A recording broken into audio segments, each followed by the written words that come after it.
Hotel में बैठ गया, बड़ी तेज भूख लगी लेकिन पैसे भी नहीं है। प्लेटफॉर्म पे अखबार बिछा के सोना। मैं 4 किलोमीटर ऐसे जाता था दौड़ते हुए। गांव के लोग बोलते थे मनोज तिवारी जा रहा है दौड़ते हुए। बहुत पिटाई हुई थी, शरीर में 208 चोट थी। आप हमको पता नहीं कहाँ ले जा रहे हो।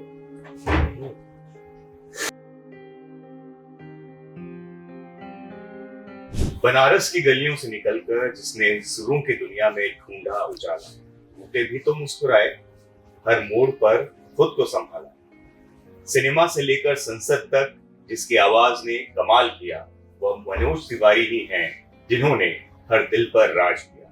वह मनोज तिवारी ही हैं जिन्होंने हर दिल पर राज किया। कैसे हैं आप? आपने इतना अच्छा शेर सुना कि और अच्छा कर दिया। बहुत कुछ याद आने लगा। जब ऐसी लाइनें सुनता हूँ तो बहुत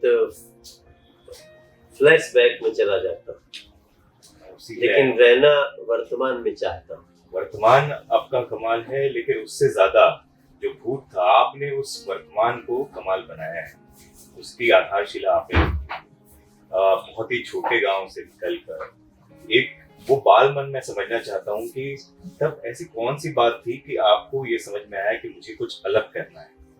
मैं ये नहीं सोचता था कि मुझे कुछ अलग करना है, मैं ये सोचता था मुझे कुछ करना है। तो अलग करना है ये तो बहुत एक अलग जगह पहुंच करके दिमाग में आता है।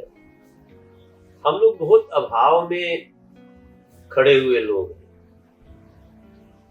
जैसे मैं सांसद हूँ और अगर कोई पता चले कि कोई आदमी रोटी खा रहा है, चारों तरफ से बार बार मक्खी उड़ा रहा है, तो मुझे अपना बचपन याद आने लगा। किसी के लिए बहुत आश्चर्य का विषय हो सकता है। हमारा ध्यान इस पे जाएगा, चलो ये रोटी खा रहा है, क्योंकि हमने भूख में कई बार रोटी भी नहीं पाई है। कई बार ऐसा हुआ कि मैं होटल में बैठ गया, बड़ी तेज भूख लगी लेकिन पैसे भी नहीं है, तो पैसा बस 2 ही रोटी का है। वो भी दिन याद है, तीसरा ले ही नहीं सकता था। अब होटल में जाके थोड़ी कहोगे कि पैसा नहीं है, 2 रोटी और खिला दो, और फिर तो पता चले 2 भी छीन लेगा। तो हम लोग ये सोचते थे कि कुछ ना कुछ करना है, और जो करना है ईमानदारी से करना है। एक हमारे बाबूजी का बहुत असर है जीवन में कि बेईमानी नहीं करना और कितना भी बड़ा लाभ हो मगर अपने से झूठ नहीं बोलना। आज आप जो कर रहे हैं उसको 10 साल बाद काउंट किया जाए। आज आप जो कह रहे हैं, इसलिए हमें अपनी नजरों में करेक्ट रहना है। तो कुछ सोचते थे कि करना है। देखो, सोचते तो बहुत लोग हैं, मौका भी मिलना चाहिए करने का। वो ईश्वर ने मौका दिया। पिताजी जो थे वो बहुत डिसिप्लिन थे। आप उनको आपने जब बताया कि संगीत के क्षेत्र में जाना है, या उनको पता चला, उनका क्या रिएक्शन? उनके रहते मैं बहुत बचपन में पिताजी को खो दिया ना। तो जब पिताजी को मैं खोया तो मैं 8th क्लास में था, बहुत कम। हाँ, तो तब तक तो मैं संगीत में जाऊंगा ये कोई बात ही नहीं होती थी। पिताजी का संगीत सुनते थे क्योंकि वो शास्त्रीय संगीत के गायक थे। तो हमको इतना याद है कि मैं काफी, मतलब उस समय भी वो मुझे बड़ा गोदी में समेट के सोते थे और मेरे पीठ पे थपकी देते थे, कुछ गाते थे। शायद वही शिक्षा थी। तो वो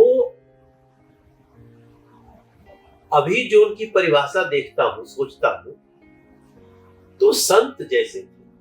बहुत सारी चीजें हैं उनकी जो भी याद आती है। तो उनका एक संत स्वभाव था, जहां गए वहीं कुछ दिन रह लिए, जिनके यहाँ बैठे प्रेम मिला उसी के हो लिए। व्यवहार भी उनका अच्छा था लोगों से, लोग बड़ी तारीफ करते हैं। कई लोग अभी भी मुझे कहते हैं, अच्छा अच्छा तुम चंद्रदेव तिवारी के लड़का हुआ। तो पिताजी के नाम से मुझे कई लोग आज भी जानते हैं। तो उनकी देखो, जो भी माता पिता है, अभी हम लोग बात कर रहे हैं, याद रखो कि आप जैसे भी हो ना, आपके बच्चों पे उसका असर पड़ रहा है। इसलिए हर माता पिता को ये सोच के चलना चाहिए आशीष भाई कि हमारी प्रतिछाया तो उस पे आएगी। हम आप कितने अच्छे हैं ये हमारे से नहीं, हमारे बच्चों से पता चले। हमारे संस्कार कैसे हैं वो हमारे बच्चों से पता चले। फिर दोष मत देना बच्चों को। तो कहते हैं ना कि अभी भी कहा जाता है कि प्रथम गुरु माँ है, माता पिता प्रथम गुरु माने जाते हैं। क्यों? क्योंकि स्कूल जितना सिखाएगा उससे ज्यादा आप सिखा सकते हो। अभी अलग बात है कि आप सिखाते हो। माता के साथ जो आपका जुड़ाव है वो आज भी देखता हूँ मैं। आप गांव जाते हो और बनारस जाते हो, उनसे मिलते हो, बहुत ही एक वो जो प्रेम है और जो एक समर्पण है वो दिखाई देता है। ऐसा कुछ बचपन का वाकया या कोई ऐसी बात जो आप बताना चाहो? देखो जी, माँ तो माँ होती है। बच्चे से माता पिता का जुड़ाव होना आसान नहीं है, क्योंकि बच्चा अलग पीढ़ी का है, उसके आने तक समय बदलते रहता है। तो जब तक बच्चा अपने माता पिता के समय को नहीं जिएगा, उनको नहीं महसूस करेगा, तब तक माता पिता को समझ ही नहीं सकता। और अगर कोई बच्चा अपने माता पिता के टाइम में जा करके उसको समझता है तो वो बच्चा भी धन्य है, वो संतान भी धन्य है। और जब वो जानेगी तो फिर मानेगी, क्योंकि माता पिता को मानने के लिए कोई रीजन नहीं होना चाहिए। यही कम है क्या कि उन्होंने आपको संसार में लाया है, आपकी परवरिश की है, आपके लिए तकलीफें उठाई है, आपके लिए प्रार्थना किया है। तो हम कोई माँ पे एहसान नहीं कर रहे, बल्कि जो एहसान है वो थोड़ा थोड़ा उतारने की कोशिश करते हैं। तो ये बहुत विस्तृत विषय है। कई लोगों ने माँ पे बहुत कुछ लिखा है, तो उनको सबकी अपनी अपनी समय पे फीलिंग रही है। मुझे तो माँ में भगवान दिखते हैं, पिताजी को देख नहीं पाया। आप सोच सकते हैं, मैं 83 में पिताजी नहीं रहे, तब मैं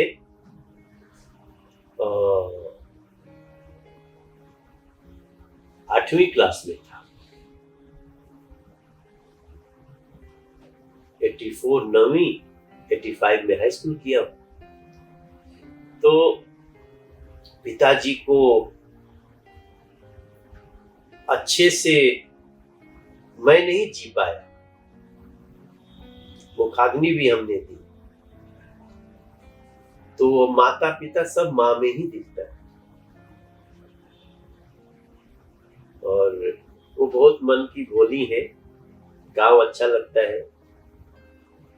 तो इसलिए अब तो समय ने ऐसा कर दिया ना कि वो दिल्ली उनको अच्छा नहीं लगता है, और जहाँ रहती हैं वहाँ हमको रोज जा नहीं सकते। तो बहुत प्यास बड़ी रहती है, जैसे बहुत दिन से पानी नहीं पिए हो, तो वैसा है माँ से मिलना हमारा। और अथक परिश्रम रहा है उनका। हाँ, माँ ने अपने सभी बच्चों के लिए बहुत, माँ तो माँ ही होती है, लेकिन हमारी माँ भी बहुत बच्चों के लिए बहुत की है, आज भी कर रही है। ऊंचा नीचा सारा निर्णय स्वीकार करती है, कभी कभार ही कुछ बोलती है। तो सौभाग्यशाली हैं कि वो अभी 88 साल की हो रही है, चलती फिरती हैं। यही बड़ी कृपा है भगवान। बचपन की ऐसी कोई बात, ऐसी कोई घटना याद है जिसने आगे आने वाले जीवन पर असर डाला? नहीं, उनकी सहजता बहुत असर डाली है। अब जैसे आज मैं किसी को बोलूं कि मैंने अपनी माँ को गोबर पाथते हुए देखा है,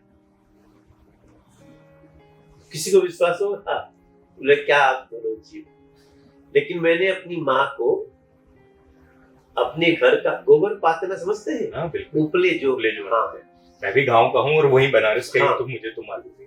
तो वो जो उपले बनाते थे, अब तो खैर एक कभी होते थे उपले, कभी होते थे गोईठा, तो माँ करती थी ऐसे। माँ को खुद हमने गाय भैंस से दूध निकालते हुए देखा है। माँ को हमने 4-4 किलोमीटर पैदल चल के बस स्टैंड तक जाते हुए उसके साथ गया। ट्रेन में लटक लटक करके माँ विंध्याचल का दर्शन करते। हम लोग ट्रैक्टर में बैठ करके जाते, ट्रैक्टर ही हमारे लिए सबसे बड़ा साधन होता।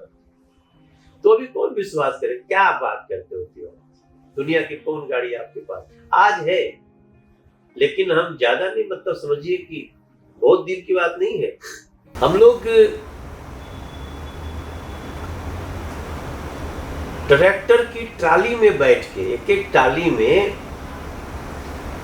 20-20, 25-25, 30-30 लोग, और 40-40 किलोमीटर मां मुंडेश्वरी भवानी कहां कहां जाते थे। देखो मैं एक बात बताऊं आशीष भाई, जो लोग अपनी गरीबी को कोसते हैं ना, मुझे लगता है कि गरीबी को कोसो मत, याद रखो, वो आपको जीवन में बहुत मजबूत होने का कारण बने। आप भगवान से मांगते हैं ना कि मुझे 100 साल जिंदा रखो, तो 100 साल करोगे क्या? 100 साल सफलता के नहीं हो सकते। सफलता के, खुशियों के कुछ ही समय होंगे। तो जो गरीबी में, अभाव में जो जीवन बिता है ना, उसको जरूर संजो के रखो, लिख के रखो, डायरी लिखो, इतना अच्छा लगेगा। अब आज हम क्या बात कर रहे हैं आपसे? आप हमको वही ले गए। हम अभाव के दिनों की बात कर रहे हैं, और वही जो सुन रहे होंगे लोग, उनको भी लगेगा अच्छा ऐसा। आप सोचिए कि मैं मनोज तिवारी 1996 तक मेरे पास अपनी साइकिल भी नहीं थी भैया। मैं 4 किलोमीटर ऐसे जाता था दौड़ते हुए। गांव के लोग बोलते थे वो मनोज तिवारी जा रहा है दौड़ते हुए। तो 4 किलोमीटर हर तरफ से मेरा गांव होता है, बस स्टैंड से। अब तो गांव में बस आती, गांव में जीप आती है, टेकर बोल ना, जो गांव में चलती है, टेकर। सबके पास साधन है। किसी के जीवन में कुल सोचिए कि अच्छा, मैं कोई बहुत गरीब नहीं, हम लोग 150 बीघे खेत के किसान थे, अब तो 300 बीघे के हो गए। मुझे गांव में जमीन लेना बहुत अच्छा लगता है। तो उन अभाव के दिनों का आनंद तभी आएगा जब आप प्रभाव में आओगे। हाँ, अभाव ही अभाव रह गया तो हो सकता है आपको मजा ना आए, लेकिन प्रभाव के दिन में आकर के वो अभाव के दिन ही आनंद देगा। अच्छा यार, मैं ऐसे भी रहता था। पहली साइकिल कब ले पाए थे? साइकिल हम खरीद ही नहीं पाए, हम सीधे 4 चक्का की गाड़ी टाटा सुमो खरीदे। बेचू गए तो भी बहुत, मुझे साइकिल खरीदने का सौभाग्य ही नहीं मिला। वो कसक रही होगी कहीं ना कहीं। हाँ, तो साइकिल खरीद ही नहीं पाए लाइफ में। इकट्ठे भगवान ने ऐसा कर दिया कि टाटा सुमो जब आई थी ना, तभी मैं गाड़ी खरीदा। और बीएचयू भी जब आप गए वहां पर भी घाटों में शीतला मैया घाट, और वहां पर जब संगीत की शिक्षा रीवा और वो सब चल रहा है, वहां पर भी ऐसा नहीं था कि बहुत सब अच्छा हो गया था, बहुत वहां पर भी बहुत संघर्षों के दिन रहे। मगर उसमें मजा बहुत आता। संघर्ष में कितना मजा है, बहुत आनंद है। बस संघर्ष में विश्वास सिर्फ इस बात का ना हो कि मैं सफल हो जाऊंगा तो ये करूंगा। आप ये भी मान के चलो कि कोशिश कर रहे हो, नहीं सफल हुए, तब कैसे रहना है, फिर मजा आएगा। कुश्ती लड़ते थे हम लोग, गांव की कुश्ती। वो अखाड़े उखाड़े होते थे तो हम लोग भी लड़ते थे और ठीक ठाक लड़ते थे। एक हमारा गांव का लड़का है सरजू राम, सरजू राम ही मुझे पटक पाता था, बाकी सब हमसे पटके जाते थे। सरजू आज भी जाता हूं तो सरजू हमसे मिलते हैं। ये सब यादें हैं आशीष भाई। बीएचयू के दिनों की कुछ याद बताइए। उस समय कहीं सुनने में आया कि ऐसी भी घटना हुई कि पीएससी के साथ वो पुलिस वाले की जो थी वो कुछ कन्फ्यूजन हो गया, वो थोड़ा अपने नशे में थे और फिर ऐसी हालत हो गई कि आप मतलब बहुत ही जानलेवा हमला भी हुआ। हाँ, ये सब घटनाएं हैं, तो अभी मैं उसमें नहीं जाना चाहता हूँ वरना बहुत मैं रोने लगूंगा। तो बहुत पिटाई हुई थी, शरीर में 208 चोट थी।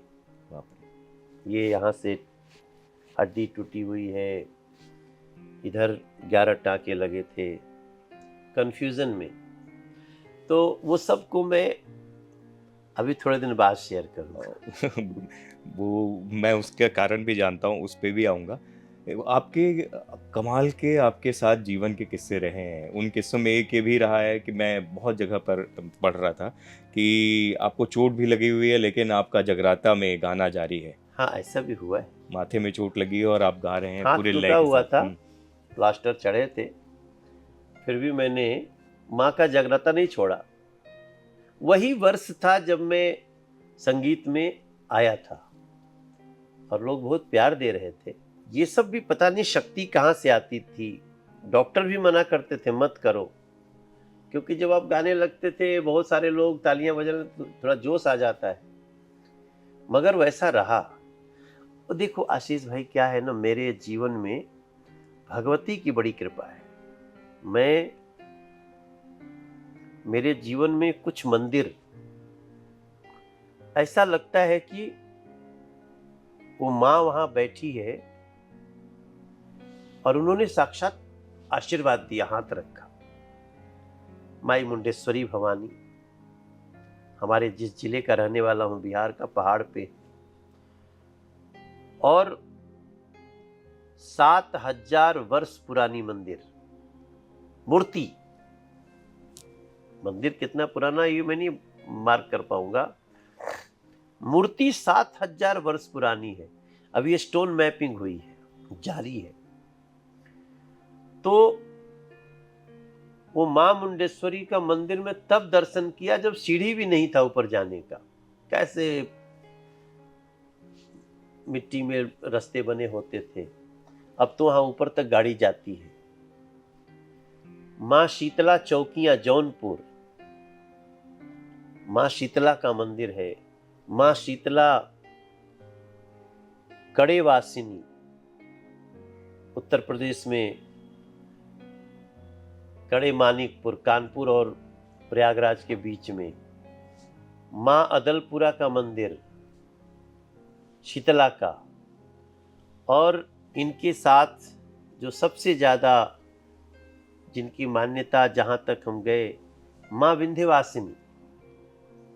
अभी भी मैं 6-7 दिन पहले गया तो मैं रात में पहुंचा, मंदिर बंद था,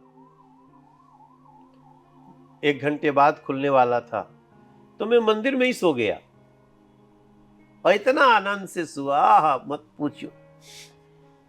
बगल में हमारे वहाँ के एमएलए हैं रत्नाकर भैया, वो पंडा भी हैं, उन्होंने कमरे खुलवा दिए थे।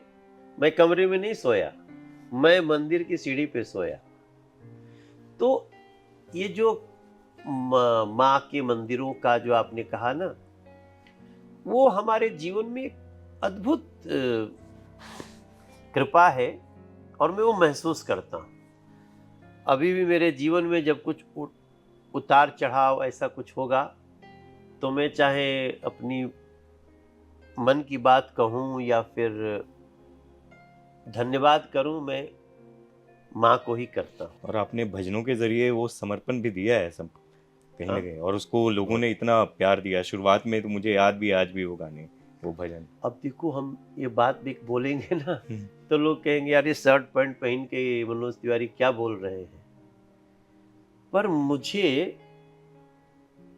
मुझे माँ के साक्षात्कार होने जैसा अनुभव हुआ है कि मैं साक्षात माँ से मिला हूँ, ऐसा मुझे कई बार हुआ। और उनकी कृपा है, अद्भुत है। मुझे जीवन में किसी चीज की कमी नहीं लगती है। मुझे किसी तरह से भी लोग पटकने की, रोकने की कोशिश करें, मुझे उसका दुख नहीं होता। मुझे बस सामने वाले पे या जो लोग प्रयास करते हैं उन पे बस हंसी आती है और जगत जननी भगवती का वो धाम याद आता है। शुरुआत हो चुकी थी।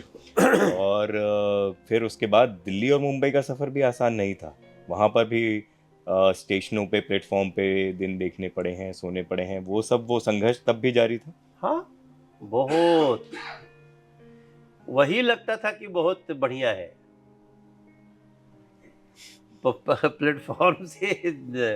प्लेटफॉर्म पे अखबार बिछा के सोना, बैग को सिर के नीचे लगा लेना, तकिया बना लेना, ऐसा लगता था कि सब पूरा प्लेटफॉर्म अपने खातिर बनल बा। इसका वेटिंग रूम ऐसा लगता था कि सब ऐसे। तो सब बहुत अच्छा रहा है आशीष भाई। और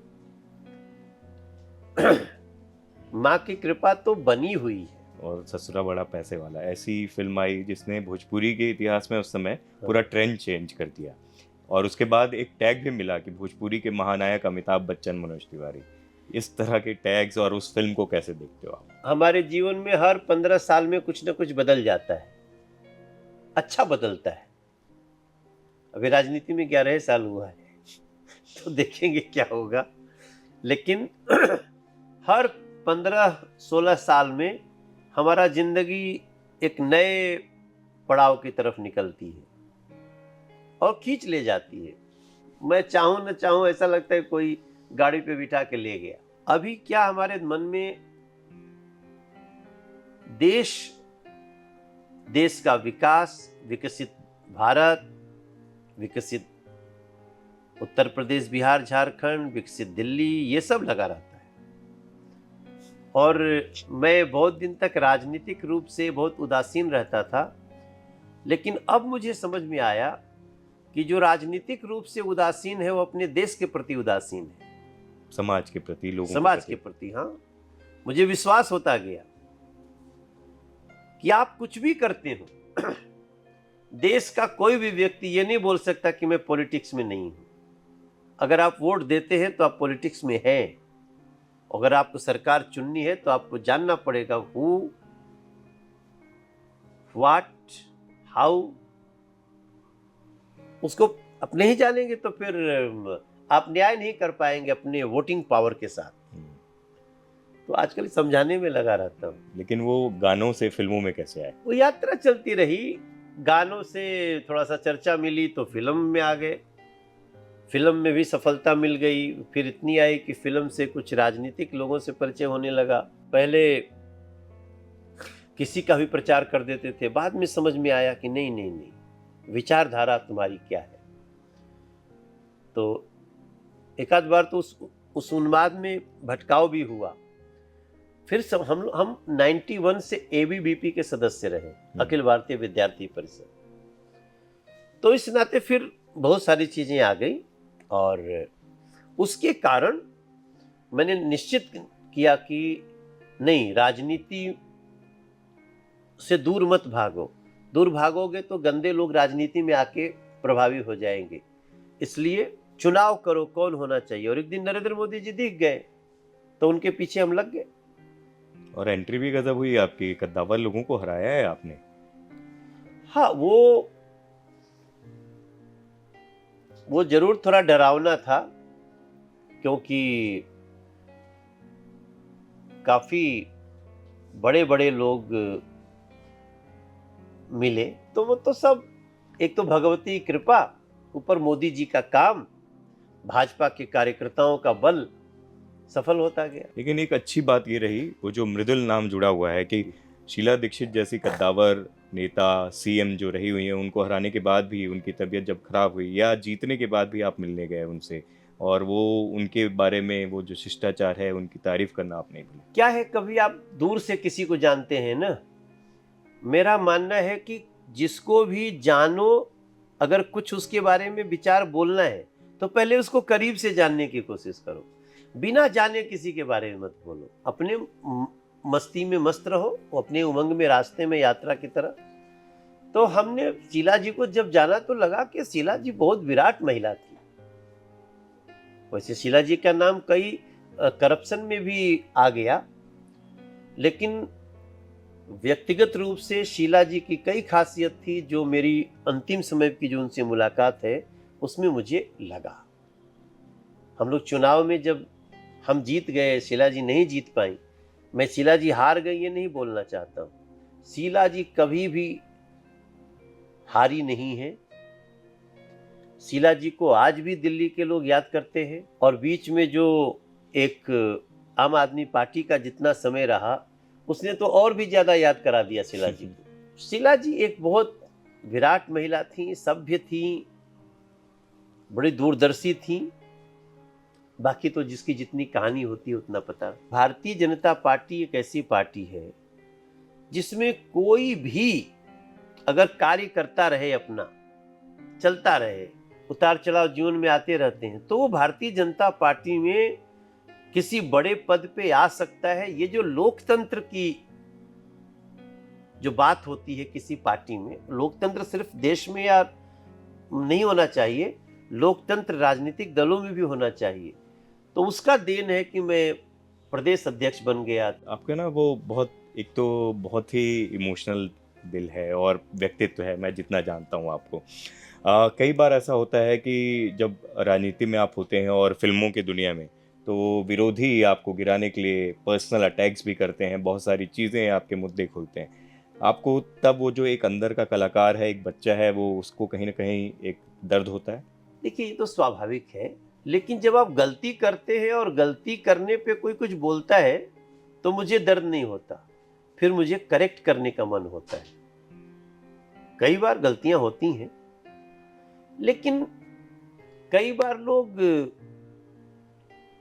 गलत ढंग से वार करते हैं, बिना विषय को जाने हुए करते हैं, तब दर्द भी, दुख भी होता है। लेकिन अब क्या, राजनीति में सब में हंसना सीख गया हूं। सबसे बड़ा चैलेंज क्या रहा फिल्मी दुनिया और राजनीति दोनों में? नहीं, दोनों में बड़ी समानता है, कुछ विभिन्नताओं को छोड़ के। तो जो सबसे बड़ी समानता है कि आपको दोनों जगह आपकी अपनी ऑडियंस होनी चाहिए। राजनीति में भी, फिल्म में भी आपको लगातार परफॉर्म करना पड़ेगा, दोनों में। आपको विनम्र बन के रहना पड़ेगा, दोनों में। आपको धरातल की चीज समझनी पड़ेगी, दोनों में। एक चीज बस अंतर है, एक जो कुछ विभिन्नता है कि आप फिल्म में रहते हैं तो टाइम आपके हाथ में रहता है, और राजनीति में टाइम आपके हाथ में नहीं है। आप टाइम के अनुसार आपको उठना पड़ेगा, चलना पड़ेगा, टाइम पे एक्शन लेना पड़ेगा। अगर उसमें आप चूक गए तो बहुत बड़ी चूक होती है। राजनीति में, फिल्मों में तो गलती हुई दूसरी फिल्म में सुधार सकते हैं, राजनीति में कोई ऐसी गलती हो गई तो सुधारना बड़ा कठिन हो जाता है। उतार चढ़ाव बहुत देखे हैं आपने जीवन में, कभी कोई ऐसा पॉइंट आया, ऐसा मौका आया कि ऐसा लगा कि अब टूट रहा है दिल जो है, और हौसला फिर उस समय कैसे मजबूत किया और बाउंस बैक किया? ऐसा होता रहता है। दुनिया का सबसे ज्यादा तनाव वाला जो प्रोफेशन है ना, वो राजनीति है। यहाँ आपको सामने वाली पार्टी से लड़ना है, उसके बाद आपको पार्टी के अंदर भी बहुत सारी चुनौतियां होती हैं, क्योंकि प्रतिद्वंदिता है। मेरा मानना है, कई लोग सुनेंगे तो उनको महसूस होगा कि ज्यादातर दर्द विद इन द पार्टी होते हैं, लेकिन फिर भी आपको संभाल के चलना है, फिर भी आपको उस पर विजय प्राप्त करना है। इसको बर्दाश्त करने की क्षमता तो होनी ही चाहिए। पार्टी, अब खासतौर से भारतीय जनता पार्टी के अंदर तो बहुत ही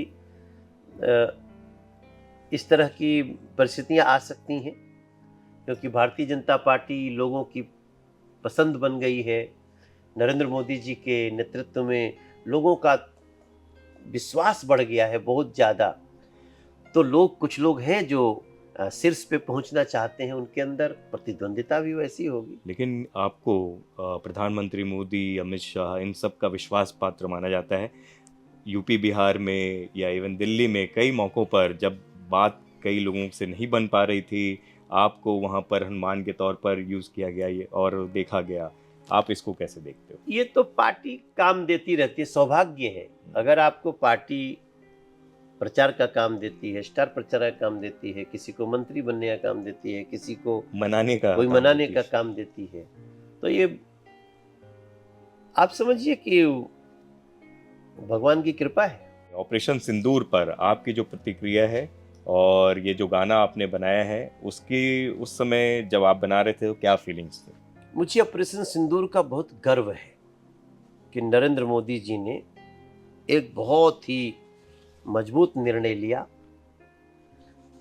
और ऑपरेशन सिंदूर का सीज फायर नहीं हुआ है, वो चल रहा है, आतंकवादियों के खिलाफ है। और जब ये घटना घटी तो दुनिया में, देश में जितने भी लोगों को तकलीफ हुई होगी, मुझे भी बहुत, पहलगाम की घटना के बाद बहुत वेदना हुई। तो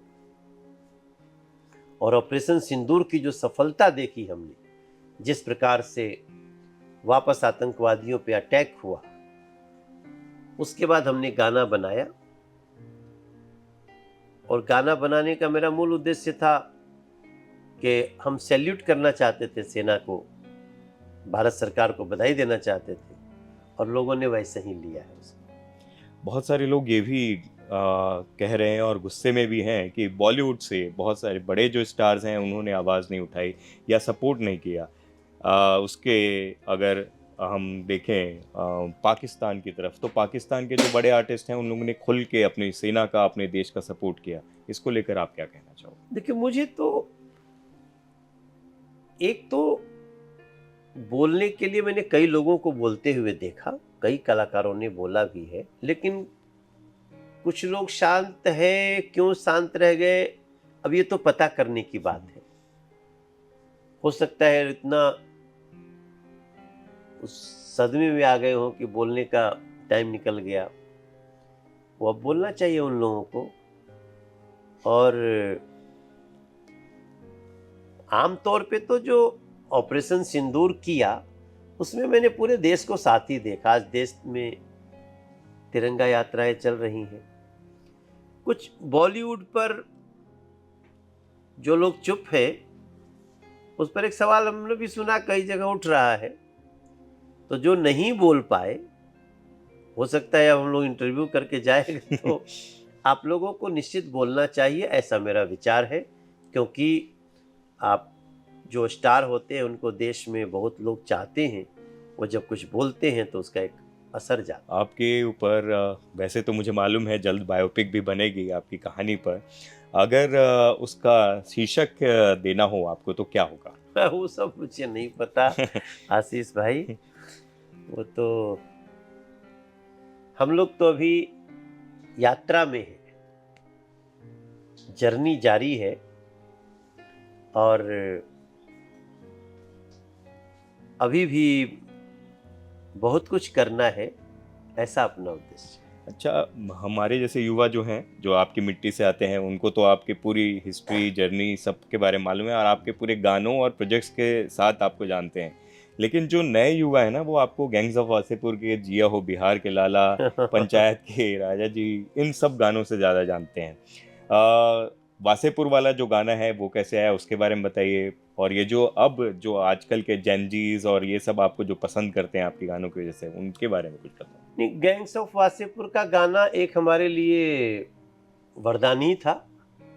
क्योंकि रहने वाला बिहार का, और गाना मिल गया जिया हो बिहार के लाला, इतना अच्छा म्यूजिक था। तो सब कुछ अनुराग कश्यप को भी मैं थैंक्स करना चाहता हूँ कि उन्होंने गाने के लिए हमको चुना। मनोज बाजपेयी जी को धन्यवाद देना चाहता हूँ। और मनोज बाजपेयी जी के लिए भी मैंने हाल में गाना बनाया, जी। बाघ का करेजा, वो हमने ही कंपोज किया, गाया। आदित्य देव ने उसका म्यूजिक किया। ये राजा जी भी बहुत, वो तो मीम कल्चर का हिस्सा है। हाँ, कमाल का वो गाना जो है, वो कहते हैं ना कि वो सलाई रिंच होता है ना, वो किधर भी फिट हो जाता है। तो राजा जी गाना किसी पे फिट हो सकता है, वो अच्छा हो तो भी, बुरा हो तो भी, सब में सेट है।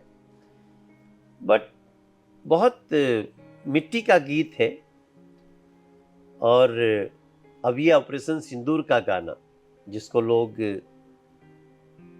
मैं छोटे छोटे बच्चों को देखा वो गा रहे, निशानी देख लो है ये निशानी, कहानी हो गई है शुरू कहानी। तो ऑपरेशन सिंदूर को इस गाने से ऐसा कनेक्ट हुआ है। मेरे गाने में एक लाइन है कि प्रण है सिंदूर से, रण है सिंदूर तक, और प्रधानमंत्री जी बोल रहे हैं मेरी रगों में सिंदूर बह रहा। क्या बात। लेकिन मैं गाने वाने जब भी लिखता हूं ना, अब तो मैं इसी सोच से लिखता हूं कि वो लोगों की केवल पसंद न बने, बल्कि एक थीम भी हो। और संजोग से थीम मिल रहा है, कर रहा हूं। युवाओं के साथ जो आपका कनेक्शन है वो भी कमाल है।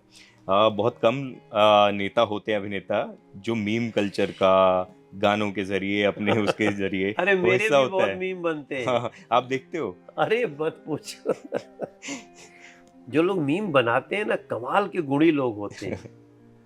वो क्या क्या लगा के कैसे कैसे। तो वैसे तो हम लोग प्रार्थना, सबसे पसंदीदा आपको कोई मीम जो ध्यान हो, जहन में याद अरे हो? रिंकिया के पापा का कितना मीम बना है भाई। On a positive note, meme भी उसी का बनता है जो बहुत चर्चा में रहता है। बिल्कुल। भगवान करे कि चर्चा गंदी ना हो। कोई विचारधारा के नाम पे ट्रोल करे, कोई फर्क नहीं पड़ता। अगर कोई अपने किसी फायदे के लिए हमको ट्रोल कर रहा है, कोई बात नहीं। भगवान न करे कि हम कोई ऐसी गलती कर दें कि मैं खुद अपनी नजरों में गिर जाऊं। अभी मैं अपने नजरों में हीरो हूं, और मैं दुनिया के किसी व्यक्ति को भी उससे आंख मिला के बात कर सकता हूं कि मेरा ये उसूल है, मेरा ये सिद्धांत है, मेरी आइडियोलॉजी है, और मैं अपनी आइडियोलॉजी पे बिल्कुल ठीक हूं। जीवन में एक दो कभी गलतियां हुई होंगी, आएंगी सामने, तो हमको उसके लिए क्षमा मांगने में भी कोई समय नहीं लगेगा। वो जो हीरो वाली बात की ना, आप बहुत सारे लोगों के हीरो। वो हर व्यक्ति जो हारा हुआ है और जिसके अंदर कहीं एक निराशा थी, लेकिन वो सपना एक उड़ान भरने की, वो सब आपके ऐसे लोगों को वो रिप्रेजेंटेटिव हो, आप देख के आपको वो कहीं ना कहीं जीत महसूस करते हैं। और हीरो इसलिए भी क्योंकि मैं फिर से बोलूँगा, भोजपुरी का अमिताभ बच्चन से लेके अलग अलग टैग दिए गए हैं। लेकिन जब भोजपुरी फिल्मों की बात आती है भैया, क्योंकि आप रिप्रेजेंटेटिव हो, तो जिस तरह के सब्जेक्ट हैं, जिस तरह के गाने हैं, उन पर आप क्या कहोगे? क्योंकि आपकी जब फिल्में रही हैं तो साफ सुथरी रही हैं। हालांकि कुछ गानों पे आप पे भी वो लोग वो करते हैं, जो आपके आलोचक हैं उस पे भी। देखिए, कुल मिला के हमारा कोई ऐसा गाना नहीं है जिसपे शर्मिंदगी हो किसी को। हमारा कोई भी गाना, सब थीम वाइज है गाना। वर्तमान में कुछ गाने ऐसे आए हैं जिस पर हमें भी निराशा होती है, मगर हम अपनी भोजपुरी फिल्म इंडस्ट्री को साथ बिठा रहे हैं, और बहुत जल्दी हम लोग इस पे विजय प्राप्त करें। और क्योंकि आप सांसद हैं, कद्दावर नेता हैं, भोजपुरी भाषा को, वो जो उसके लिए मांग उठती है हमेशा से कि उसको एक दर्जा मिले, उसके लिए क्या करना है? नहीं, वो लड़ाई जारी है, वो प्रयास जारी है। भोजपुरी को 8वीं अनुसूची में स्थान मिले, इसके लिए कुछ बहुत ठोस कदम उठाए जा रहे हैं, कुछ पॉलिसी बन रही है। जल्दी ही आपको शुभ समाचार सुनने को मिले। आखिर में आपके जीवन पे अगर कोई गाना हो जो हमने इतनी बातें की, सक्सेस, उतार चढ़ाव, इस पे कौन सा गाना होगा? अब मेरी जिंदगी पर कौन गाना बैठेगा ये तो दूसरे लोग बताएंगे। और लेकिन मुझे लगता है कि वो एक लाइन है ना कि तू माटी के लाल रे लाला भैया भैया भैया, तेरे पुरखे जिए अंधेरा और तूने जना उजाला, तेरे गुड़ पखारे हैं गंगा, तेज से है आग झुलसता, तेरे कंधे चढ़ के सूरज आसमां पे रोज निकलता। हर जिया हो भारत के नौनिहाल, वाह। जिया हो बिहार।